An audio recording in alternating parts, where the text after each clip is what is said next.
Top-notch dairy farmers were particular about their breeding selection programs to produce quality cattle. But about in the 1950s, somewhere in the mid-50s, farmers started using artificial insemination. And so they didn't need to have a bull on the farm anymore in order to produce quality dairy cattle. And that's when the genetics from top bulls from around the country were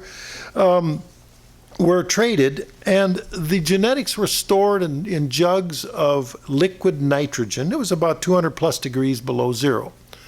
The very, very cold and little tiny glass bottles.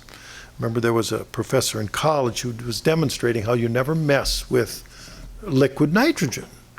And he would take, and while he's discussing in the laboratory, while he's discussing the importance, he would take out rubber gloves and put the rubber gloves on his fingers and slip them all on. And he had a big jug of liquid nitrogen there. And he was explaining how important it was to be extraordinarily careful, because in a moment you could freeze your fingers or anything that it splashed on. What the students did not know is that he also had a rubber glove underneath the counter, and he had put wieners in the fingers of the rubber glove.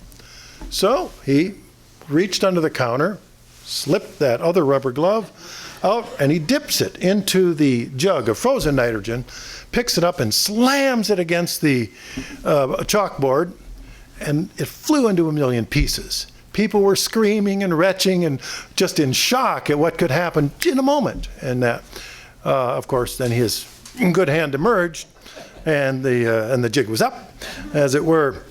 So the genetics are stored in that manner from the mid-1950s on,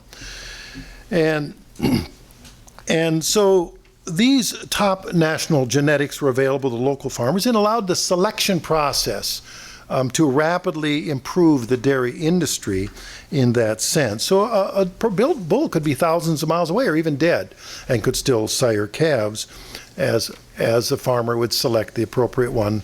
You know, I was about 12 years old when I went with my dad to a dairy farm auction, and it was a bitterly cold day in February. You may wonder why I'm remembering this all now, but it was very keen on my mind. It was so very, very cold. But the cattle had to be sold suddenly, and I don't recall if it was because the owner died or there was some other major issue, but it came up and they had to be sold within 10 or 12 days very quickly. But the sale was on short notice, and my dad and I got the notice of the sale, and we drove an hour or so away, and we looked over the pedigree of the animals and selected the ones that we thought were good potential based upon their pedigrees. And so my dad bought 3 cows that day. I can tell you the names of the cows, and I can tell you how much he paid for them. $395 for Dora, and $365 for a cow called Joke, and $335. Okay, so I only remember 2 names for the third one. And so, but they turned out to be remarkable animals, and I remember that day because in those days, people didn't have livestock trailers. You couldn't just go haul them home. You had to hire a truck. And so my dad said, well, we had to go home and do chores. But he said, you remember which ones we bought, which of course I did. Because if he just sent the trucker there, they could slip anything back with them. So he said, you can identify the ones we got. So he took me to the trucker, and I rode with the trucker and made sure we got the right ones and brought them home. And so when we got them home, at the tender age of 12, I was granted the responsibility for the mate selections of those next generations from those cows and others. And in the years that followed, I can break my arm by patting myself on the back at this point. I have such a rare opportunity to do this, that by the time I went off to college, that one of our bulls was sold to a national and indeed international artificial insemination company, and went on to, in fact, 2 of them went into AI, and one of them became the number 3 ranked bull in the world in its category. So there was a lot of significant improvement in the industry at that time, and it was very exciting to be involved.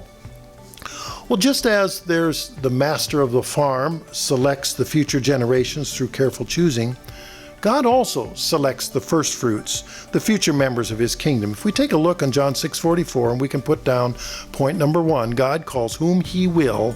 He selects us according to his plan. In John 6:44, no man can come to me unless the Father who sent me draws him, and I will raise him up at the last day. Now, I don't know exactly what God ever saw or sees in me, but for some reason, He was gracious enough to allow me to see some truth in the Bible. And similarly, each one of us is the result of a special spiritual mating in the eyes of God. Each of us has an incredible human potential to become a member of this spiritual family of God.